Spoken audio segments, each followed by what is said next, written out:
I want some kicks!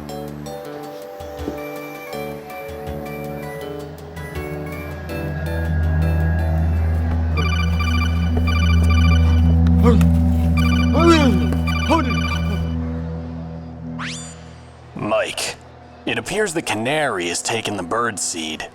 Infiltrate his home to collect the intel. You may need to crawl through his air ducts.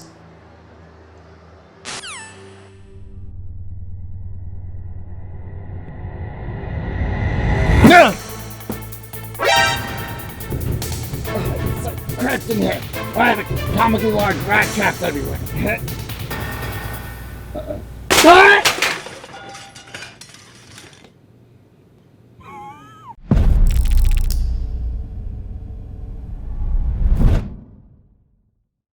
You know, it's funny. The last time I did one of these one playthrough later videos, I had also covered another one of the PlayStation's most seminal games. And yeah, I mean, here I am, about to do it all again. Which is kinda weird, I guess, but I also didn't own a PlayStation as a kid, so it's not my fault. I probably will ruffle a few feathers in this video though, so apologies in advance, I hope you at least hear me out. Yeah, let's get things started. For the uninitiated, here's a brief and simplified primer on the plot of the game. Metal Gear Solid is an espionage thriller where you take control of the renowned infiltrator Solid Snake as he traverses a compound on the Alaskan island codenamed Shadow Moses and uncovers a plan involving terrorism, nuclear weapons, and biological warfare. Following its release in 1998, the Kojima-directed Konami stealth game was quickly heralded as being a revolutionary title for Sony's inaugural console, as well as gaming as a whole. Reviews of the title had critics at PlayStation Official Magazine and IGN respectively announced that Metal Gear Solid was, quote, the best game ever, and that it was, quote, closer to perfection than any other game in PlayStation's action genre. Some people say it's better than busting a nut. Excuse me? He said it was a funny joke. Well, no, hold on. Yeah. It won awards, entered the zeitgeist, and even spawned a breakfast cereal. Okay, it didn't spawn a breakfast cereal, but what with the way people talk about it and stuff, it wouldn't have been that shocking if it did. Anyway, what I'm getting at is the fact that Metal Gear Solid is a popular game that's respected and beloved by many. In spite of it being the third game in the Metal Gear franchise, the game often feels like the de facto starting point for the series for a number of players given its popularity. And while this is in no small part due to the relative obscurity of the first two games in the West, the game's quality itself also has a lot to do with that. Which brings us to the fact that the first time I ever played a Metal Gear game to begin with was actually 2 weeks ago. Due to being born in the mid-90s and not owning a PlayStation 1 while I was growing up, I was never really exposed to Metal Gear Solid outside of any osmosis effect through pop culture. Everything I know about this series can best be summed up as the sum of watching Metal Gear Awesome a lot in middle school, recognizing that the box art for the original Metal Gear ripped off art of Kyle Reese in The Terminator, and the fact that Snake is a character in Super Smash Bros. Brawl and Ultimate. Outside of that though, I really don't know anything about this franchise, which is part of what led me into realizing that this would be the perfect idea for some niche. Yeah, that, but I also thought it would just be fun to play finally. And wouldn't you know it, I actually had a pretty good time with the game. Close to 25 years after its release, Metal Gear Solid manages to still feel pretty fresh. Despite the many advances in video games and technology since the late 90s, MGS continues to be a fun and engaging experience, regardless of the progress and iterations on its formula that have been made over the past few decades. It certainly has some problems, of course, but playing through Metal Gear Solid made it clear to me that the acclaim this game received and continues to receive from fans of the franchise and genre is well warranted. That being said though, I can't definitively say whether or not games like Metal Gear Solid are my cup of tea. But that's not to say that I regret playing this game or that I didn't enjoy it or anything. It's just that I historically shy away from games that lean towards being cinematic or narratively complex. Personally, my taste towards game narratives leans towards titles that are a little more escapist in nature, and while I do enjoy a number of games that feature nuanced and extended stories or thematics, I also tend to prefer games that put an emphasis on user control and gameplay above something more expository. And it's not like I hate storytelling or anything either. I literally got a degree studying film and screenwriting and have spent way too much of my time and energy independently continuing to study them out of a simple enjoyment for them over the years. No, really, these are all the scripts I wrote for fun during my senior year of college. I'm not joking. Oh, and one more thing that you probably know because of the title I'll be using. I'm not really a fan of stealth games either. I don't know if that'll be a problem or anything though, so kind of burying the lead, I know. Well, I get why some players are into using stealth in games that either encourage or straight up require it for success. I've always been a bit more of a mash, brash, crash kind of guy instead. At the end of the day, by reviewing Metal Gear Solid and exploring my thoughts surrounding some of its mechanics, I hope to have this video serve as a sort of document on what it's like to play a game in a genre that's a little out of my comfort zone. On top of that, because many of my videos usually revolve around asking whether or not something holds up after several decades on the market, I'll also be briefly touching upon whether or not other gamers who've missed out on this game for one reason or another should consider checking it out. As for why I'm doing this to begin with, as I'm sure at least one or two of you in the comments are asking because, this isn't really my cup of tea, I sometimes believe that it's actually pretty healthy to, on occasion, step outside of your comfort zone, as by doing so, I'm finding ways to better improve my taste in games as well as my appreciation for the games I like and for the medium as a whole. There's actually a really great David Bowie quote that I thought best summarizes my perspective on this. While the quote itself refers to art and how an artist should try to push forward and do more than just play to their comforts and strengths all the time, there's a great bit at the end that I think kind of applies to a lot of things in life. And seeing as Hideo Kojima is somewhat famously a huge David Bowie fan, I thought it would be a nice way to bookend the intro to this video. And if the other thing I would say is that if you feel safe in the area that you're working in, you're not working in the right area. Always go a little further into the water than you feel you're capable of being in. Go a little bit out of your depth. And when you don't feel that your feet are quite touching the bottom, you're just about in the right place to do something exciting. And I know it's super pretentious to end on a quote about what it means to be an artist and all that. So to counter it, here's a pic of a cat cosplaying a Solid Snake.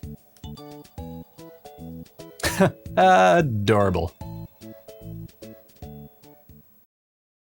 Before we continue though, a quick question of the day. What's a game genre that you typically aren't a fan of, and why do you think that is? Be sure to leave your answer to the question of the day over in the comments. I'd love to hear your answer. And if you're new here and are enjoying what you see so far, feel free to subscribe to the channel and stuff so that you can check out all the other videos I'll be putting out in the future. On top of that, I have a retro movie and TV podcast called Media Obscura, so if that's your cup of tea, go check it out on your favorite podcast player or something. And with that out of the way, on with the video.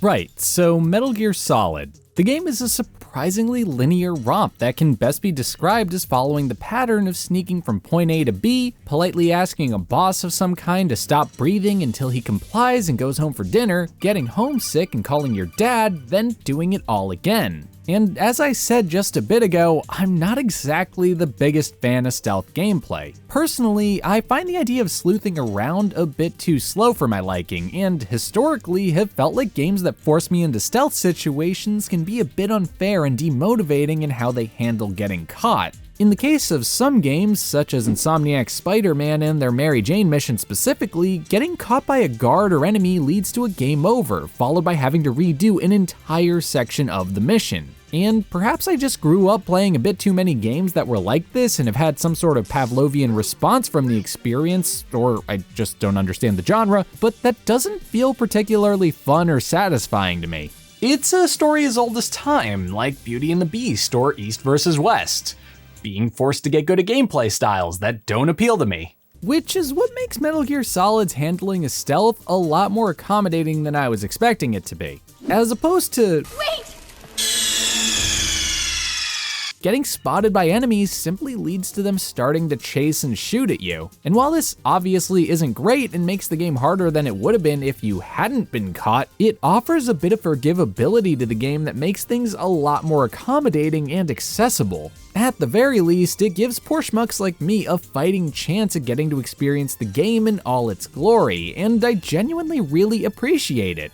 It's also a fine example of one of the ways that Metal Gear Solid surprised me as a player. You see, I've always just kind of assumed that Metal Gear Solid was a relatively slower paced game that was heavy on non-linear gameplay, puzzle and problem solving, and was light on, for lack of a better term, what I'll just refer to as quote-unquote traditional action. And while these things are technically true, I honestly found that it was also a game with some genuinely brisk action sequences and a much simpler and more straightforward design than I was expecting. Maybe it's the incredible amount of hype surrounding the franchise, maybe it's my general aversion for the genre leading to obscured expectations of what these games were actually like, or hey, maybe it's just Maybelline, but I was genuinely shocked to find my experience with Metal Gear Solid a lot cozier than I thought it would be.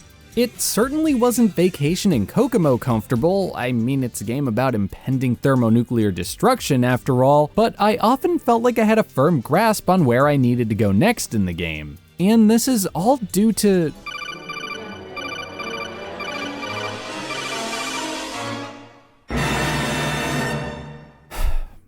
the codec calls. Metal Gear Solid's favorite way to dispense objectives and its narrative is through a delightfully minimal screen using Snake's hidden communication device, the codec.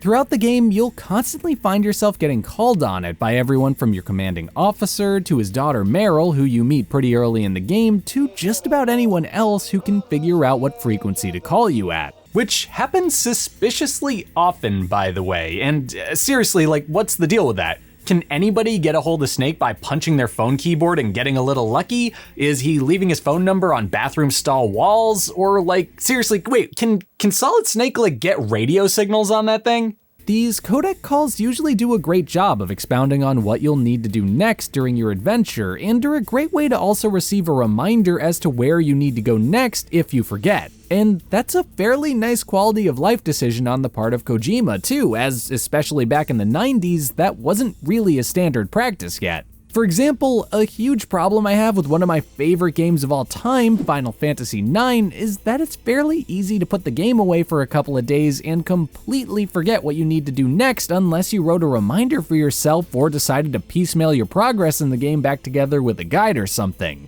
But yeah, that isn't really a thing in Metal Gear Solid thanks to these codec conversations, since I can always just call someone back and ask where to go again. Do they have to be so long though? Don't get me wrong, I think they ultimately aid the story and the player more than they don't, but oh man, it often feels like there's just way too much dialogue in this game for its own good. And I don't even deny the fact that a lot of the dialogue is interesting or way better acted than I expected from a video game in 1998, but there's just so much of it, and it often feels like it brings the gameplay to a complete and utter halt. These codec conversations are also the main way that the game shares story exposition with you. And yeah, it's probably about time that we talked about this game's plot, because it's one of the most iconic parts of it, and it has more or less informed a generation of story-driven PlayStation games. Without getting into the minutia of it and spoiling it for newcomers, Metal Gear Solid's story is good. It's a narratively dense story that makes enough sense as it unfolds to be interesting, asks a few interesting existential questions, and manages to offer some moments of levity while also remaining a mostly serious and tonally consistent ride. And sure, some of the game's moments haven't exactly aged well and make me want to apologize to my girlfriend on behalf of all men to all women, but it's still a fairly well-written and well-told story that has a solid English translation to boot. And even though I'm not the biggest fan of the game's story content itself, I can at least recognize the fact that it's due to my preferences regarding its subject matter. When it comes to dramatic storytelling, I don't typically find myself all that interested in plots like the one found in Metal Gear Solid. I mean, here's around a dozen or so of my favorite movies, and almost none of them really have anything in common with the sort of story that Metal Gear Solid is trying to tell. And of these movies, the two stories that come the closest to having similarities to it, Terminator 2 Judgment Day and Star Wars Episode 4 A New Hope, aren't actually that similar when you get down to brass tacks about what I love about them. Which I know isn't the point of this video, like, at all by the way, but for the record happens to be the fact that Terminator 2 is a great exploration of what it means to be human, as well as an amazing surrogate father story, and I'm also just a huge fan of the swashbuckling adventure found in Star Wars A New Hope. While I have T2 on the mind though, you can recreate Arnie's death at the end of it if you try hard enough though. Anyway, just because the story doesn't play to my particular interests as much as I'd like it to, doesn't mean that I'm unable to appreciate the qualities that I think it does a great job with. For example, some of the codec conversations in this game have a certain melodramatic energy to them that I absolutely adored, and the game's 3D cutscenes are all handled extremely well too. In fact, I genuinely didn't expect this game to have such good blocking and camera work in it. I know that sounds a bit snobby of me to say and all, but I just would have expected an earlier attempt at cinematic storytelling in a game to have a lot more jank to it than what I saw here. And like, yeah, despite the game being a chonky, dithery slab of 32-bit graphics, it actually still looks pretty great these days in spite of that. And yes, I'm probably being a bit forgiving here due to liking early 3D graphics as an art style and personally wanting to see more indie games start to revisit those visuals as an aesthetic choice, but I genuinely think that the cutscenes are riveting and well done. I know I've been saying that it isn't my kind of thing personally, but I do think that Metal Gear Solid's plot is well told, and the people who are into these sorts of stories but have also missed out on this game for whatever reason will really enjoy it. Circling back on the voice acting though, some of it can occasionally be a bit, sexually charged for my liking. I've been waiting for this day. Hurt me more.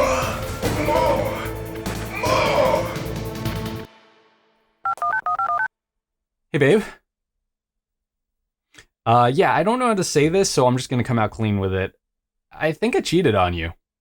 Moving on to Metal Gear Solid's moment-to-moment gameplay, you know, the thing that gets elite gamer boys like me sweaty in their pits, it's also pretty good. Like I said earlier, the game's codec conversations tend to lay things out for you pretty clearly, so I never quite got lost during my playthrough. And even though that could probably be taken as a fault in some ways, it made the game feel a lot more approachable to me as a complete novice and simpleton when it comes to non-linearity in video games. While a bit hand-holdy even for me, I appreciate the fact that I'm not left to figure out a lot of these things by myself, as they can range from being somewhat easy to decipher on your own to fairly oblique in and of themselves. The game has you doing everything from looking for hollowed out walls to expose secret passages in through the use of C4 to changing the temperature of a key card in order to...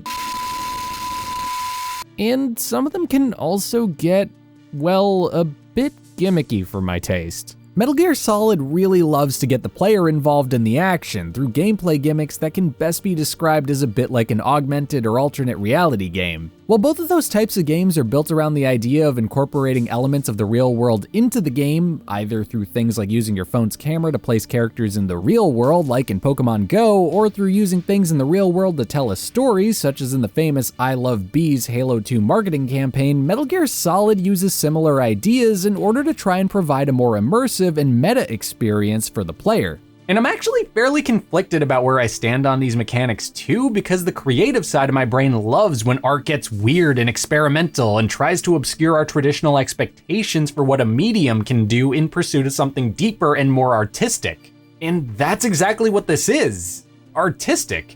There's a certain je ne sais quoi to these elements that are really hard not to look at and at least kind of respect, even though I didn't particularly enjoy them. When I think about some of the types of experimental media that I find myself attracted to, stuff like David Lynch's movie Mulholland Drive, Terrence Malick's movie Song to Song, or albums like The Flaming Lips of Zyreka, there's usually a point to how untraditional each of these things are, or at least a deep commitment to being that unorthodox. And before anyone tries to huff and puff about it in the comments, I realize that I'm using different forms of media in order to relate to this game, but bear with me. I don't think I'm being particularly hard or unfair in my evaluation. Mulholland Drive is, among many other things, an unnerving surrealist portrait of the sins of Los Angeles and the psychological head trip that it can be for struggling and failing actors. Song to Song has the same basic theme, only applying to music, having the setting be Austin, Texas, and getting told with a heavily introspective and melancholic style over surrealism, and Zyreka is envisioned as a space rock album where the listener has controls to its basic mix, due to being split across 4 different CDs or records that you're then supposed to play at the same time and adjust to your liking. But Metal Gear Solid isn't like that. It's, for the most part, a normal video game that occasionally throws some weird parameters your way to spice things up a bit. For example, the Psycho Mantis fight expects you to plug your controller into the second controller port because he's a psychic that'll read your inputs and dodge your attacks otherwise. You're expected to get a specific codec number you'll need to reach from the back of your CD case for security reasons, and the game even makes the point of keeping track of how often you save as a way to try and encourage you to play more cautiously during a torture sequence, lest you want to replay a ton of the game over again if you hadn't regularly saved and end up dying. That's not to say that these aren't fun, memorable, or in the case of that torture sequence, effectively manipulative, but it's just that they feel novel in their implementation due to how pedestrian the rest of the game feels in comparison. And yeah, I mean, it's totally understandable not to shoehorn those elements, or elements like them, into every nook and cranny of the game, but it just makes the appearance of them a little jarring. And while they can be interpreted as show-stopping set pieces similar to big moments in other games, they didn't really change anything meaningfully enough for me as a player to find them impressive. Honestly, I realize that I could also just be overthinking things here, but I also don't think that I am, because by having these mechanics there, the game is inviting this sort of analysis in the first place. And by the way, if you happen to be among the seemingly many folks out there that liked this aspect of Metal Gear Solid, that's awesome. Even though I could have done without them, I definitely see how players would have found them cool back in the day, and how these elements may have made for some really interesting gameplay decisions. At any rate, these obfuscations of Metal Gear Solid's normal gameplay are just kinda there. If anything, they kinda just remind me of that map gimmick in Star Tropics in the sense that, yeah, they're there, but like, they don't really do anything meaningful for the game, and if anything, they're just a little annoying, if not a bit pretentious. Like me! Moving on, moments that aren't spent trying to transcend our puny normie game design tropes are mostly well handled. Like I said way back at the beginning of this review, it mostly comes down to going from point A to B, asking a boss to cut it out, and going to the supermarket for a snack while a cutscene plays. It's all handled pretty well and works just fine for the most part, but it does also have its faults. For starters, Metal Gear Solid's combat is a little iffy. The game features auto-aiming that sorta works, but often feels a bit too unreliable to be particularly helpful, and aiming with the D-pad or analog stick just feels a bit too stiff for its own good, though I could also just be a bit spoiled there due to having recently been thinking about Killzone Liberation for the PSP, which has a kinda similar aiming system but benefits from being much more fluid. I don't know, in its current state, I just don't feel like I'm all that in control of myself whenever I'm tasked with firing a gun. Looking at things constructively though, I guess it does make some sense that the combat isn't particularly satisfying in this game. I'm obviously not too thrilled about it, but the last thing you'd want someone controlling a character in a stealth game to feel like is that they have the means to go on a Rambo-esque murder spree because of how gratifying the combat is. I guess my point here is that it makes sense for the combat to feel the way that it does, even if it can often make things harder than it needs to be. And the same could probably be said about some of the game's challenges being as one and done as they often feel. Earlier in the review, I mentioned that the game featured these sections where you need to do things like search for hollow walls and stuff, and that these moments were probably added to make the game feel more immersive and like an espionage thriller. And while many of these moments, outside of the more meta ones, do a fairly good job at accomplishing this task, it often feels like they introduce ideas or potentially interesting gameplay mechanics that are promptly discarded after they've been used once. Which is weird because they provide a fine metaphorical sense of color and complexity to the game that could have been tapped more to further enrich the gameplay experience. Like, instead of having us need to knock on walls for literally one section of the game before setting that mechanic aside as something that's optional for extra goodies, why not combine it with one of the other mechanics that were given later?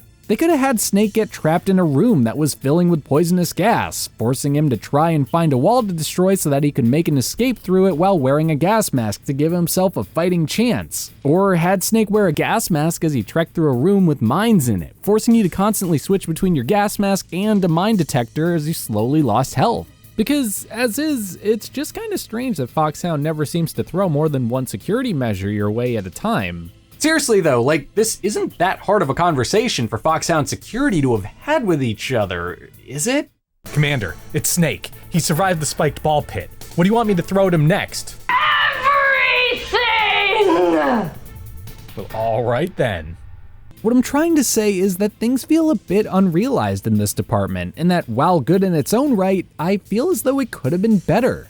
I don't know, I guess I felt a bit underwhelmed by some parts of this game. Okay, so this is the part where I try to tie things together neatly with a bow or whatever, so let's try and do that. Overall, I thought that Metal Gear Solid was a fun game, and one that I could genuinely see the appeal of. In spite of its cinematic and stealth genre leanings, I felt like the game was fairly accommodating and a lot more straightforward than I was expecting it to be. Even though it's definitely a stealth game at its core and includes many things that I assume to be hallmarks of the genre, it still felt comfortable enough for a novice such as myself to get into and have fun with. Heck, I probably could have done with more stealth challenges over this game's relatively clear-cut gameplay loop if I'm being honest. That's not to say that I would have done well at them or even enjoyed them in the moment, but having played through the game and looking back at things, it does feel a bit more scant on stealth sections than I was expecting it to. Which I know is weird to be hearing from the guy that spent this entire video saying that he doesn't like stealth games. And like, I wouldn't even say that this game converted me into being a fan of the genre by any stretch of the word.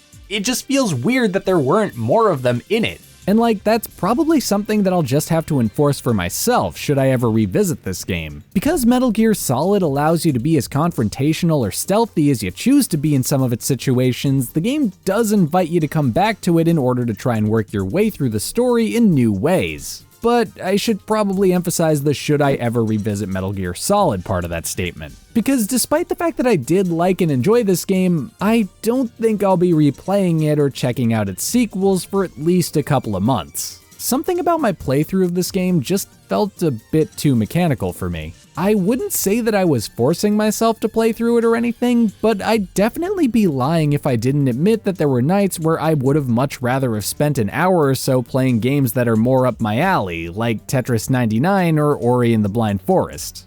Still, I definitely don't regret playing through this game, like, at all. Metal Gear Solid is an extremely popular franchise for good reason, and while it wasn't my particular cup of tea, and while I am not eager to return to it anytime in the near future, I do recommend it to people who are curious about the game and have never played it before.